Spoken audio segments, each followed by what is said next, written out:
Oh, that's the logo one. Huh? Technical difficulty.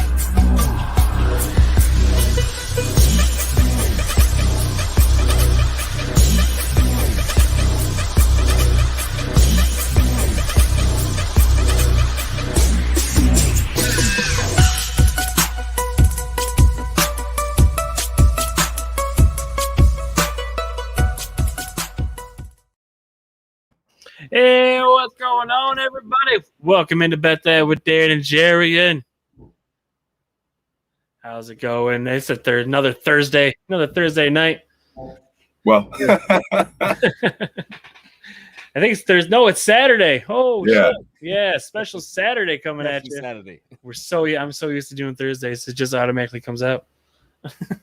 But we do have a special guest on today. We have Barry Grant Jr. Yes, sir. Yes, sir. From the All Even podcast with Barry Grant Jr., also another sportscaster out here. So today's going to be a very fun episode, I believe. Absolutely. I think we're going to have some fun with this one. Ready to get into it, man.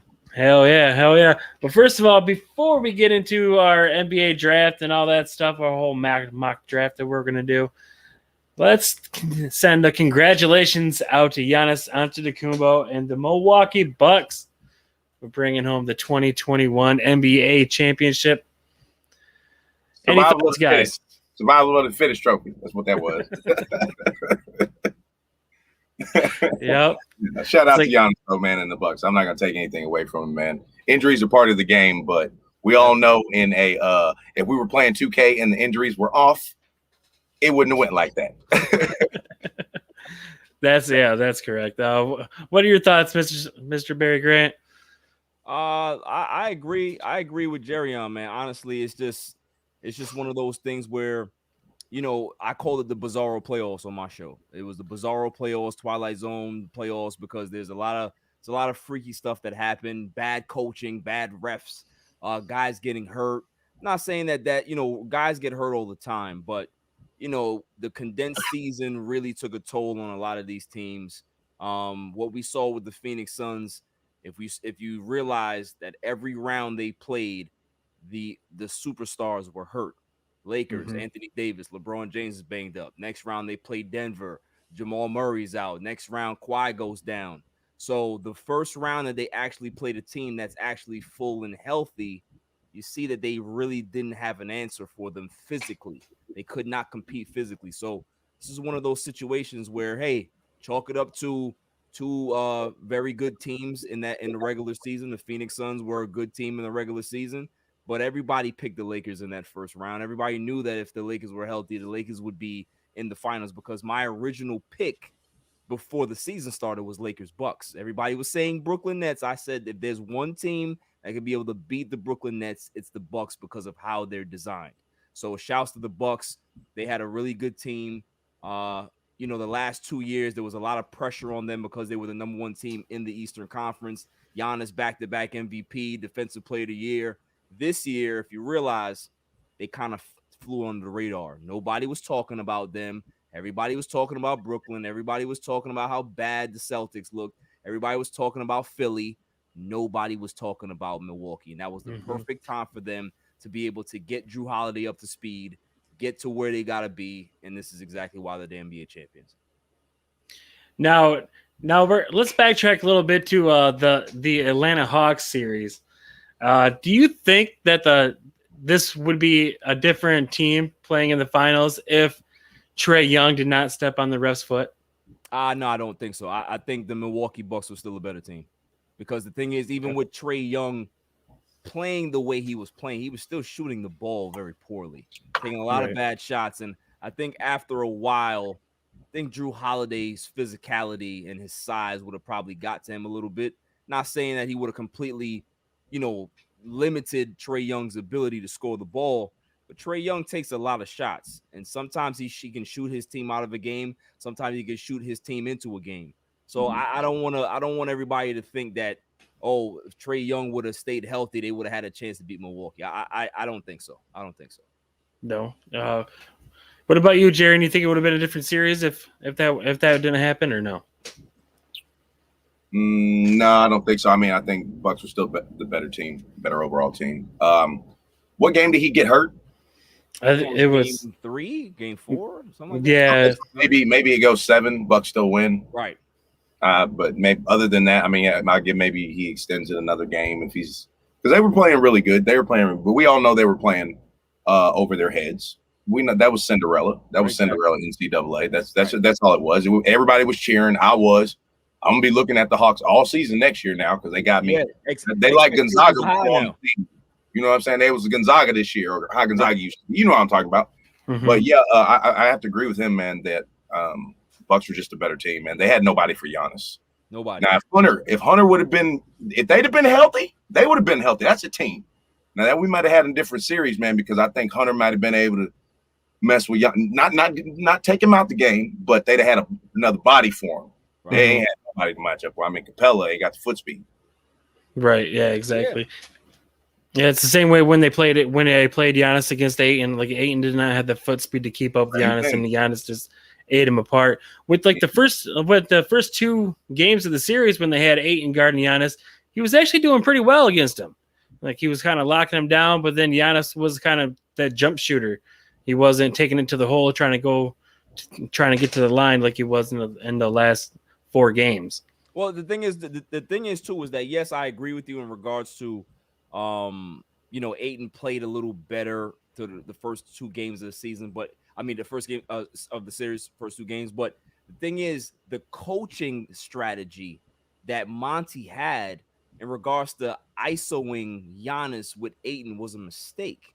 You got to take the ball out of his hands. Let somebody else beat you. Middleton was having a great series. He had a great series, but don't let Giannis go one-on-one with your young big. That's not the right thing to do. You got to frustrate him, put some bodies in front of him, use that baseline as another man, and then have somebody else come over there and trap his behind. That's what they should have did. But I think Monty was looking for his team to rise to the occasion. And when you got a lot of young guys on that team that have never been there, the poor kid Ayton looked like a deer in headlights. It's like, he'll learn from this, but that was a poor decision on Monty's part to leave his young big man out there to dry like that. Facts right there, everyone. All right, I'm moving right along here. CP3. Is this the end for CP3's NBA championship run? I guess you can say if you could call it a run because it's only one, but it's to be a 2-part question here. The first one is: do you think CP3 will have another run at a championship before the end of his career? Who wants to take it? You want to take it, Jerrion? Jerrion, you start this one out. If he stays in Phoenix, it's over with. This was it. I think his best chance is probably to go to the Lakers or some other type of team, opt out. He's going to lose a lot of money, but I mean, I don't know if you heard what he told Boogie Cousins that made Patrick Beverly shove him in the back. He told him, my son's got more money in the bank than you ever will have in your entire life.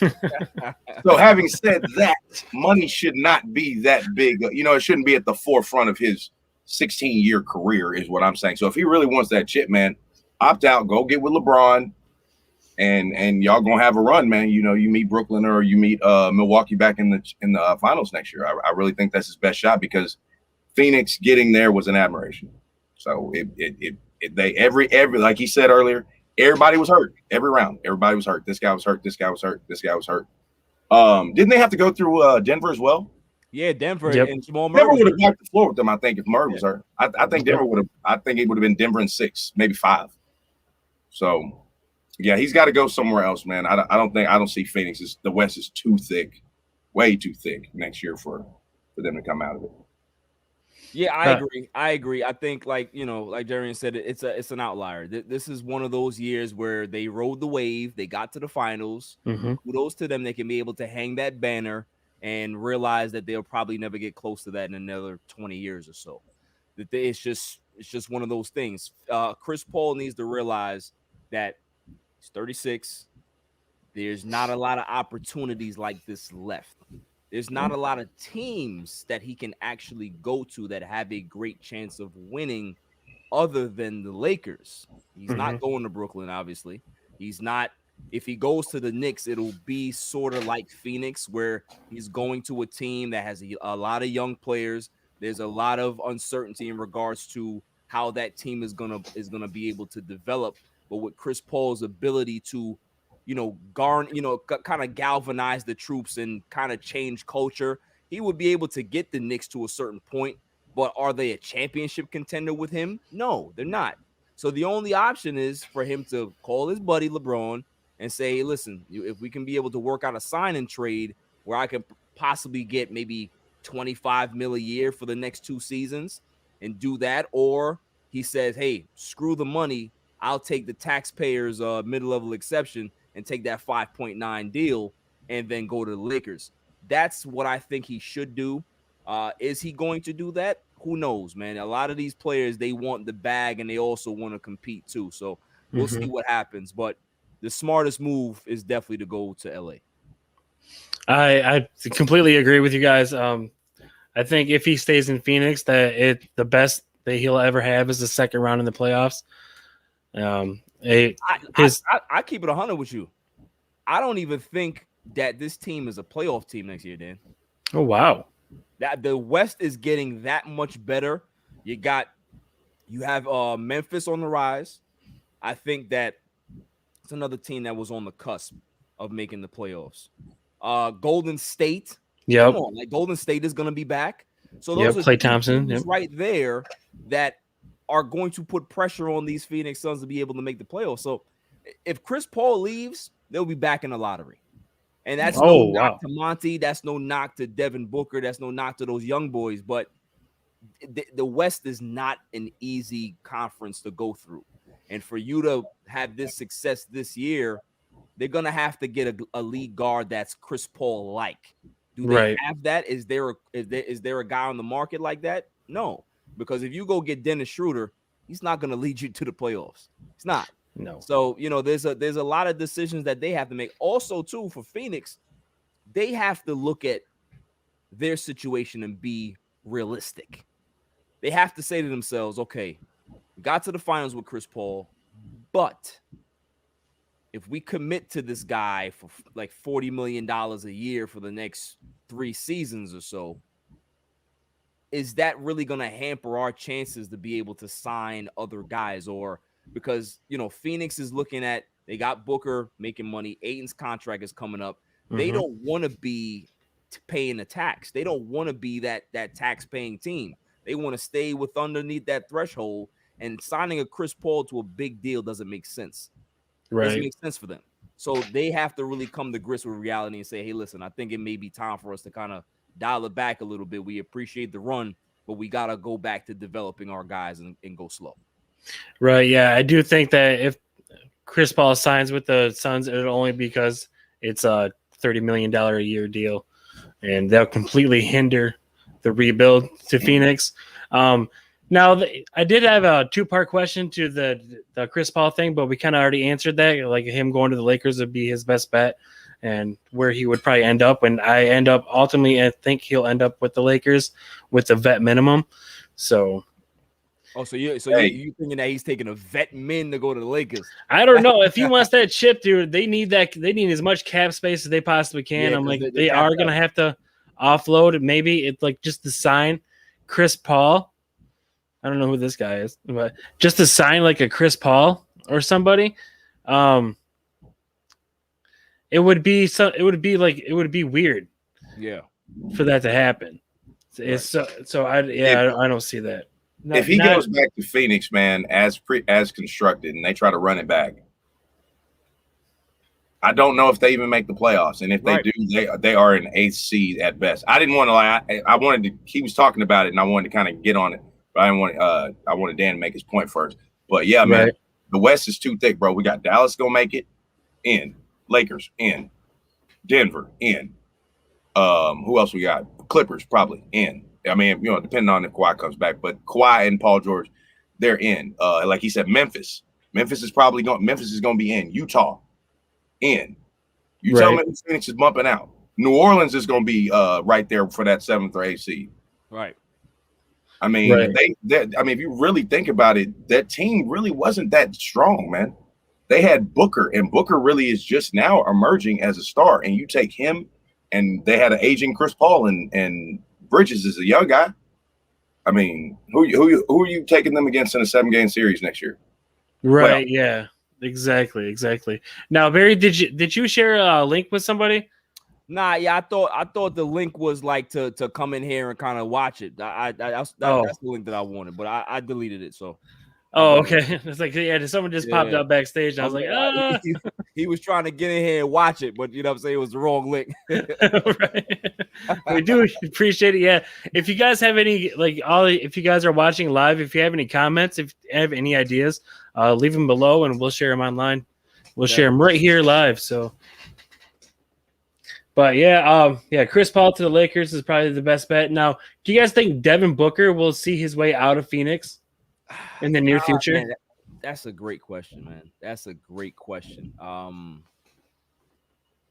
It's hard to answer that. It's really hard to answer that because for a young guy to be in the finals, right? 24, 25 years old, he's in the finals. He's like, listen, this team drafted me. They gave me a shot. I've seen the progress here that I need to see to believe that they can be able to put a team together and kind of be a viable option for me to stay. So just think about it. There's so many players in the league right now, so many great players in the league right now that have not gotten to where Devin Booker has gotten this season. Dame Lillard is still waiting to get to an NBA final. Carmelo Anthony is still waiting to get to an NBA final. Like, there's a lot of guys that have not got to this point. So I think his decision really is going to be based on that, is that he experienced playing in the NBA finals with Phoenix, not anybody else. You know what I'm saying? So I think it'll be a little hard for him to leave, but I wouldn't rule it out. I wouldn't rule it out because at the end of the day, guys are going to look at what is going to give me the best chance to win. And although he's gotten some success here the last year, for the most part of his Phoenix career, they've been a dumpster fire. So, you know, it's tough to call, man. But I would more lean to possibly him leaving. Nice. Jerrion, do you see Devin Booker sticking around? I think he needs to pack this memory of this year and these finals and put them in a backpack and hit the road. That's what he needs to do, man. Y'all are not. Hey, man, he need to go and get, man. As soon as he get that time for that, whenever you hear that rumbling, Devin Booker unhappy. Hey, let it ride, baby. Let that ride on out and get your way out of there, man. Because the only reason I see him staying is it's kind of like what I was saying earlier. Devin Booker, Chris Paul. Let's say Chris Paul comes back. You still have a 37-year-old Chris Paul who's not going to give you 65 games at, premium level. Right. And then you don't know what you're going to get in the playoffs. He might get injured. They really got one star. They got one star, man. And that ain't nothing. In the West, especially, that's nothing, bro. You're not going to go nowhere with one star. Yeah. Right. So, unless Ayton just has a big Joel Embiid step type year like the next year, which I don't see. I think he's going to progress, I don't see it either. But I don't think he's going to be like in the top 2 or 3 big men next year. Like he's not going to be up there with Jokic and him. No. So he's got to go, man. If he can get out of there, then yeah. If not, he's got to start behind the scene recruiting like Kawhi did. You got to get some help in there because it's going to just be him. Right. Yeah, I also agree. Yeah, I also agree with you guys. Not much debate going on in the show right today, but you giving us some layup topics, man. Exactly. I should come up with some harder topics or something, huh? Maybe when we get to the draft, we'll have some arguments. Have a couple. I also agree. I think Devin Booker. I don't think it will be in the near future. I think he'll be there with like for the remaining of his contract and maybe sign even a smaller one. But I think he will definitely at some point say, okay, it's time to go. Yeah. And then maybe, I don't know, maybe. Hey, quick prediction, bro. Quick prediction. Next 2 seasons, they don't make the playoffs and he's gone. You hear the rumbling. I like that. Rumbling. That's fair. That's fair. You hear, and it's not because he's not balling. He's going to be putting up numbers. He's going to make the next couple all-star teams, may even possibly be in the MVP discussion because we don't know what type of help he's going to have there. So he's going to have the volume of shots to put up the numbers. Right. But that's a great point because the fact that they got to the finals, if they completely fall off the cliff, he may say, you know what? That's as good as it will ever be. I got to get out of here. You know what I'm saying? And he got that Kobe type. You know, he's been around Kobe and stuff. And, you know, like he thinks what happened this year is what's supposed to happen for him every year from now on. Well, the thing is, too, but here's the other side of that, right? He's such a Kobe fan that he may stick around because Kobe was a lifer. Because Kobe went through the rough times in LA, and he may just say, maybe I need to stay here and see this through. So I thought about that. Size of it. I thought about that, but I think his youth is going to take over. Possibly, yeah. You know what I'm saying? Like I think somebody is going to be in his ear, a brother, maybe even his dad. Like, hey man, I know Kobe did it that way, but it ain't that way no more. Yeah, right? You ain't. You want to be Dame? You ain't Kobe. You want to be Dame? Right? You want to be Dame? You want to be Bradley Beal? Exactly. Really, man. Just wasting away good years, man. Yeah, wasting away years, man. Wasting away. Right. The younger talent. So it's that time there, gentlemen. NBA Draft 2021. Got a mock draft going on here. And we all know who's going number one. It's this man.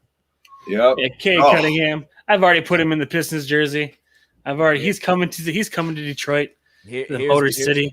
Detroit purgatory. Here's my first debate now. Here's my first hot take. You guys ready? Oh snap! Here we go. I don't think Cade Cunningham is the best player in the draft. Oh, I agree with you on that one, but we'll see. Okay. Who's the best player? I honestly think it's Jalen Green. Okay, Jalen Green is the one. If I remember correctly, he got that Levine kind of bounce. He is very athletic. He's a freak. Definitely the most athletic player in the draft. He is a walking 20 points out of his sleep. Yeah. From what I've seen, he reminds me of young Levine. Yeah. So yeah, you might be right, man. You might be right. It depends. I mean, but hell, Detroit need everybody and all three of us coming off the bench. So you know, I hope they'll probably go guard. But if you got, but Houston is hot for that one pick. They want Cade, and if I'm Detroit, I do it. I trade that pick because if I can be able to move down a spot and then get some more draft capital out of that trade, you're not going down that much. It's not like you're going 1-7, 1-10. You're going 1-2. You can be able to go get Evan Mobley or Jalen Green. You're not falling off the cliff that bad. So that's something to consider for Detroit. So from here until Thursday, we're going to hear a lot of discussion between Houston and Detroit. So yeah, it's going to be interesting. You really think that they're going to be swapping picks though? I think they should. I don't know if they will, but they should. Okay. They definitely I personally I don't see Detroit passing up on Cade. That's just me. I mean, he's just box office, and you know, I see a little Luka in him. Big point. Just big point guard. He's a big point guard. Yep. Big point guard, little Luka-ish. You know what I'm saying? He could do a little more athletic than Luka is right now. Yeah. But I just don't see Detroit needing someone to sell tickets and passing on that kid. Right. If that makes sense. You know what I'm saying? Like they're just like, oh, everybody else is saying we should get Cade. Let's just get Cade. You know, like it kind of seems like one of them picks for me because they need everything. Like they're just so horrible. Detroit is notorious for messing up the biggest draft of all time. Not all the time. Could have had Melo. One draft. Come on, guys. They forever not going to live that down, taking Darko Milicic over Melo and Dwayne Wade, I believe. They've drafted so many great players in their history. Cut them some slack. And I thought Darko was going to be better. They won a championship, didn't they? So it kind of worked out for them anyway. Yeah. But not with that draft pick. He was sitting on the bench. All right. You get a championship. It buys you like 15 years. So you're good. If the Pistons would have drafted Melo, they probably would have won 2 or 3 championships, I believe. But see, here's the thing, though. If Melo goes to the Pistons, right? Larry Brown's still not playing him. Larry Brown doesn't play rookies. Oh, that's true. Yeah, So Melo yeah. would not get a role on that team until his second year. What would have happened? Then the pressure would have came from management, and then it would have got ugly because somebody would have to go or he would have to get traded because Larry Brown was not playing him. Right. It wasn't going to happen. So that's the problem, is that Darko just fell into a bad spot. If Darko would have got drafted somewhere else, I think Darko would have had a pretty good year, pretty good career, because the kid was talented. He was 16, 17 years old, putting up huge numbers in Europe. His confidence was out the roof. And we all know in basketball and sports in general, when you're a young player and your confidence is compromised, it's hard for you to get that back. Yep. And he came to the NBA like, okay, I'm going to be able to compete. I'm going to be able to develop.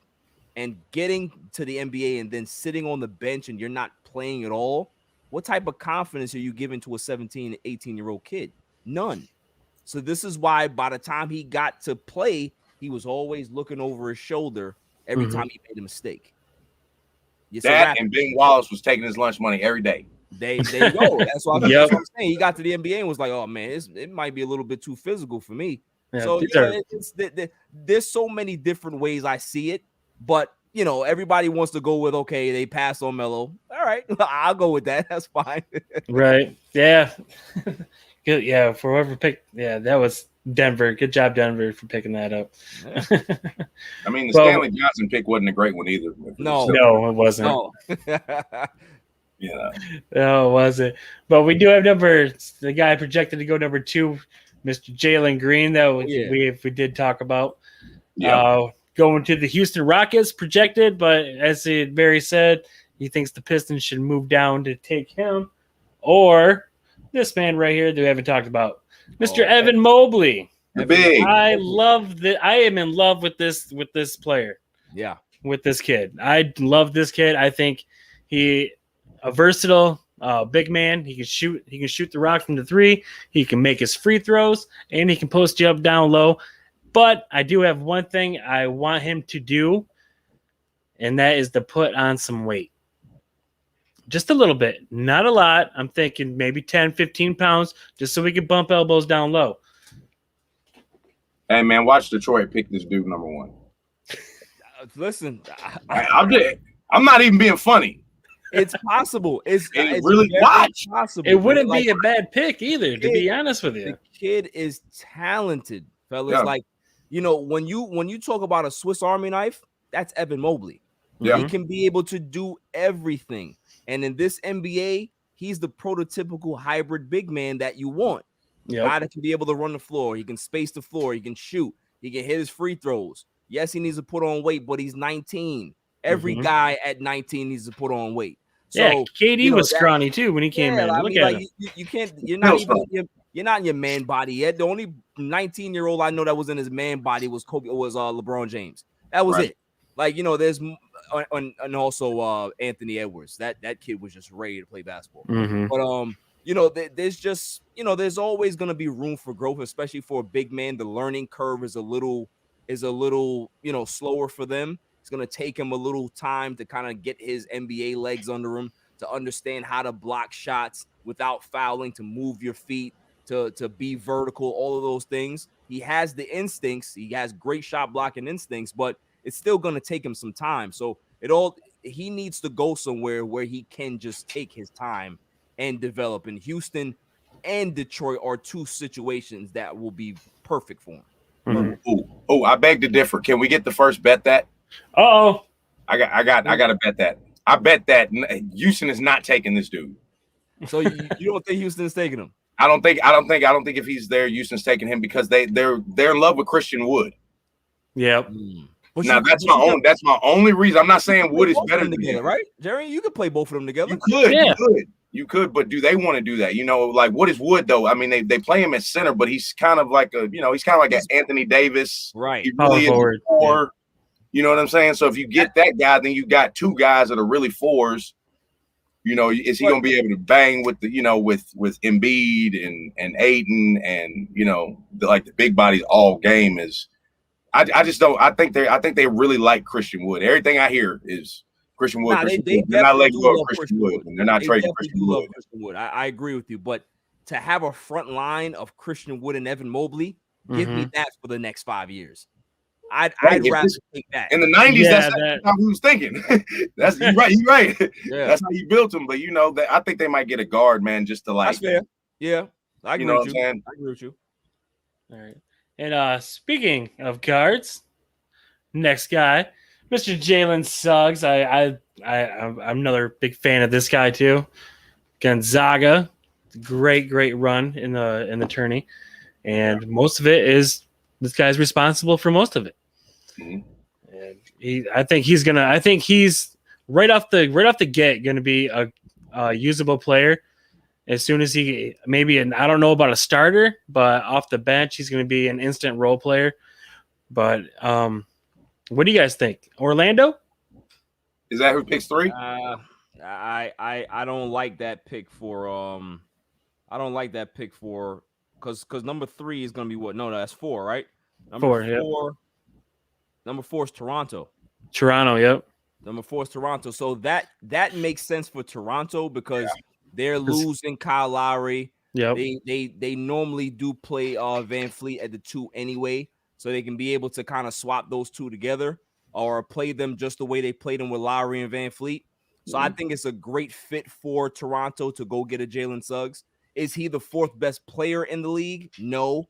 But in regards to fit, in regards to what they're looking for, I think he's a perfect fit for that particular team.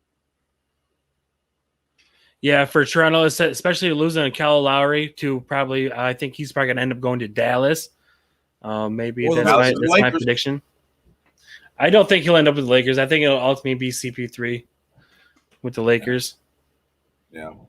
I mean, if the CP3 Russ thing doesn't work out, they're gonna get Kyle. I don't keep Russ away from my Lakers. Away. Hey, I'm kind of with you on that, man. I'd rather have Chris Paul. I don't see Russ doing what he needs to do to his game to fit in. Yeah, and that's like his game, but not with the Lakers. Not with LeBron and AD. It don't go. No, because he can't shoot. I made a YouTube video. It was yesterday, the day before. Quick little hit about Russell Westbrook is that it doesn't. He's a great player. He's a Hall of Fame player. I'm not taking anything away from him, but the fit is poor. It's terrible. LeBron needs guys that can be able to space the floor. When you have a point guard that does the same exact thing as LeBron James, even worse in regards to not being able to shoot the 3. Yep. Doesn't like we've seen what happened with Dennis Schroeder this year. He needs a guy that can be able to shoot the ball 37, 38, 39, 40% plus that can be able to space the floor and make plays. That's what the Lakers need. And Chris Paul checks all of those boxes. Kyle Lowry checks all of those boxes and then some. So Russ is like a pipe dream if they just want to throw talent at everybody and figure it out. But sell tickets. I have concerns that they may not even get out of the Western Conference with that big 3. Right. Yeah. I don't see Russell Westbrook fitting either because exactly what Barry said. He does the exact same thing that LeBron does, and we don't need that. We need LeBron to be LeBron, and we need somebody else to shoot. CP3 is a great shooter. Don't get me wrong, and he could distribute like mostly what he did when he was with the Clippers. Just distribute, and he doesn't have to worry about like scoring all that much. But my only concern is with these 3, with LeBron, CP3, and AD, is load management. I'm going to tell you guys load management. I hate saying this, but for the Lakers to go deep into the finals, these guys need to be healthy. And if they're going to play a full 82-game season, I don't see them being healthy at the end of it. Well, I would agree with you. Yeah. Go ahead, Barry. No, I definitely agree with you in regards to load management. They definitely need to kind of monitor their minutes. If Chris Paul joins the Lakers, I don't need Chris Paul playing any more than 28 minutes a game in the regular season. Because you're planning to have Alex Caruso come back. You don't need Chris Paul to play a lot of minutes, especially if the Lakers are blowing guys out. Let them have a seat, have their night be over. It's just like LeBron. LeBron this year played 30 minutes a game for the Lakers this year. That's where they want to keep him. Obviously, when the injury happened, his minutes had to be ballooned a little bit more than they expected. But the ideal sweet spot for LeBron, Chris Paul is around that 30. I don't want them playing any more than 32 minutes. So if you keep that down, you keep them fresh. You get the young guys in there. If you get Taylor back, Taylor can be able to handle the ball and make plays. You got Alex Caruso who can be able to drive and penetrate. So you can give the old guys a rest during the regular season and then have them fresh for the stretch run. Come March and April, they'll be ready for the playoffs. All right. So before we go real quick, guys, let's take a minute or two and discuss this real quick. Since we all are fans or Laker fans, I'm a Lakers fan. Jerrion's Lakers fan. We're all Lakers fans. Yeah. So fantasy. Let's go fantasy trade. Dame Lillard's on the block. Let's just for shits and giggles. Giannis Antetokounmpo will be on the block. Kawhi Leonard, and who else are we going to go after? Luka Doncic. Any of these four you can cap doesn't matter. Any of these four players that you can trade for to make the fit with AD and LeBron, who are you going after? Yeah. Now, who are the five? Luka, Beal. No, Beal's not. Oh, I can throw Beal in there too, I guess. Oh, I think you said Beal. I'm sorry. Yeah. Luka, Beal. Who else? Kawhi, Giannis, and there was somebody else. I forget. Yeah, Dame Lillard. Who are you throwing in with LeBron and AD?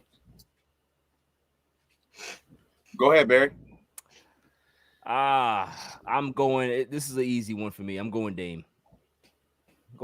Because the thing is, as great as Luka is, Luka does what LeBron does, and you need shooting around LeBron. Luka is not a great 3-point shooter, and this is his problem. If he ends up getting to 38, 39%, then okay, we got a different situation going, but he's not. Dame is the perfect fit for LeBron James. Dame is the perfect fit for Anthony Davis. There's no greater combination in the NBA than a small big. And when you have Dame and Anthony Davis on the floor, they're two guys that can be able to get their own shot, space the floor, and change the game in a pick and roll situation. Who you guarding? Yep. Who you guarding? Exactly. That's a dangerous pick and roll situation. And then you have LeBron on the wing or in the high post or the low post. That's just a big three that I don't think anybody wants to deal with, honestly. Nice. Jerry and Blaze, which one? I gotta go with Dame, man. Easy. Dame's like a better version of Chris Paul. He's younger. He can shoot. He's athletic. He's in his prime. That's exactly what they need. I'm gonna sign Schroeder, and I'm giving you Schroeder, and I'm giving you Kuzma. No Kuzma. No Kuzma. Hey, I'm just trying to get Dame here, man. If that's what it takes. You're trading him. Oh yeah, okay, yeah, okay, that's great. Yeah, I'm talking about a trade scenario. I'm signing and trading Schroeder. You're getting Schroeder. You're getting Kuzma. And maybe like a pick or somebody else. Not Horton Tucker. He can't. He's not in the deal. But I'm giving you them two. And you can have what else you want, man. And what about KCP? You throwing him in there? Oh, we got you. KCP. Yeah. Hey, bye. Who? Bye. KCB. Bye. KC. Bye. KC. Bye. Hey, man. He out of there. If that's what it took. I like KCP. Very good role player. They got to bring him back, I think, especially with them losing Green. I'd like to see Danny Green come back next year, to be honest with you. It's possible. It is definitely possible. That's why I'm throwing it out there in the universe. So, that's what I would do, man. That'd be my scenario, too. That's how I try to get him there. Yep. See, you hear us, Dame. If you're out there listening, you hear us right here. Come to LA. It is actually feasible. They could actually pull this off. If they can do it. If Dame says, I want to be a Laker, I'm pretty sure Portland's going to be like, we'll take what we get. I mean, the first round, like the 22 pick of this year, Kuzma, sign and trade with Schroeder and Trez if they want to go to Portland. I mean, it's feasible, but I don't know. Yeah, I don't know if that's going to happen. I do believe that CP3 is the more realistic outcome, but LeBron got them. You got to throw your hat in the ring. You got to at least throw it out there. You gotta shoot your shot, man. Gotta shoot your shot. And LeBron got them developmental players out last time he was there, and it was time to win a ring to get AD there. Hey, listen, we didn't even throw this. We didn't even throw this name out there, fellas. I would love to see Lonzo come back. Honestly. Oh yeah, that's definitely a possibility. All you got to do is just sign him. And Lonzo over the last 2 years, man, what he's done to his game, he's completely transformed his game. 38, 39, 40% three-point shooter. Shot the free throw at 78% this year. He's a great defender. He can pass. Perfect guy to just put in there, insert him, and the Lakers are off to the races, honestly. So I would love to see Lonzo come back. Lonzo, if you're listening. and he's a clutch client. So right, yeah. Those clutch sports people got to stick together. I don't think Willie going to let him go, though, man. Willie Green. I don't think Willie's gonna let him go. You didn't have a choice. I mean, they don't match because that's the only way they can keep. You know what I mean? They want if we sign him for that money, but we don't have that money. We don't have that cap trade. If they take Schroeder and sign a double sign and trade. Yeah, that's right. I forgot. Yeah, that'd be the only way. We got to sign and trade. Schroeder got to go though, man. I'm sorry. Either way, he got to go. He got to go. I don't care. I do not want to see him start with him on the roster. I think he's rubbed everybody in that organization the wrong way, and they can't wait to get rid of him. You know, they said him and Kuzma was beefing. Oh, I can believe that. Yeah, the entire season. Yeah, the whole season. I didn't even know them. That's crazy. Schroeder. Listen, from day one, I'll tell you guys a story. Is that when I saw Rob Pelinka making all the deals, and that Laker Nation was excited. We were hyped. You know what I'm saying? They made some good deals in the offseason. We got Harold. We didn't know that we was going to get him. The Gasol thing I didn't like. But I was fine with it because the totality of the offseason was cool. Mm-hmm. So we got Schroeder, and I was like, okay, cool. This is good. Because he's gonna be a 6-man. Him and Harold are gonna come off the bench, is gonna be great. Then the report came out and said that they're gonna start him. I'm like, well, why would you start a guy that's never been a legit starter in his career? The only time that he actually legitimately started is when he was in Atlanta, and those teams were trash. Mm-hmm. They were trash. He had no leadership. He had chemistry issues in that team as well. So you put this guy on this team. He was a 6-man last year in OKC. They had success because Chris Paul was there. Yep. But you decide to start him. That was the end of the Lakers season right there. Because if they would have had that guy come off the bench with Harold, the Lakers would have still been playing in these playoffs. I'm telling you, because that decision made Wes Matthews obsolete because Wes Matthews was supposed to start. That's a guy that you start. He's a 3-and-D guy. He can be able to shoot the three. You can pull him out of there, put Schroeder in there, and get a change of pace. But to start that guy was a huge mistake. Huge mistake. Agreed. But all right, guys, that is the time we have for today. We're gonna give Barry Grant Jr. a minute or two to tell these people who you are and where they can find you, sir. Yeah, definitely, man. You can find me on Instagram and Twitter at All Even Podcast. I'm on Facebook as well, Barry Grant Jr. You can catch the show on all streaming platforms, wherever you find your favorite podcast. I'm on YouTube as well. I got a lot of good stuff on there as well. So definitely check me out, man. You can always shout me, shoot me a comment in my email, allevenpodcastradio@gmail.com, or you DM the show. I'll always answer, and we'll have a good back and forth. Awesome. And we want to thank you again, sir, for coming on to the show. Everybody go check out Barry Grant Jr., All Even Podcast with Barry Grant Jr. And this is Bet That with Dan and Jerrion. I'm not going to cut Jerrion off this time. Go ahead and say your goodbyes, Bo. Hey, man, Jerry Blaze, Bet That with Dan and Jerrion. He catches both on the Real Boys as well. Dan on Oops Caught Me Smoking, Jerrion on the Cloud Chronicles, man. Check out Barry Grant Jr.'s podcast, too. Y'all go like, share, subscribe, all that good jazz. Peace, man. Kiss your mom. We out. We out. Peace.